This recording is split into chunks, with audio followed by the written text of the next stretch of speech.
LibreChat Review. Is this AI chat app worth it?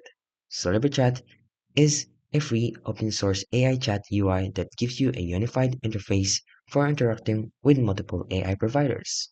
So let's talk about the pros and cons. So LibreChat is free.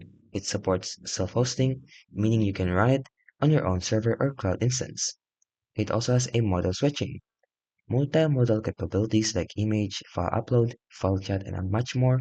It also has conversation, branching, editing, submitting messages, and so on, and it offers multilingual UI. The problem is though, even though it has many features, some are still experimental or limited depending on how you deploy.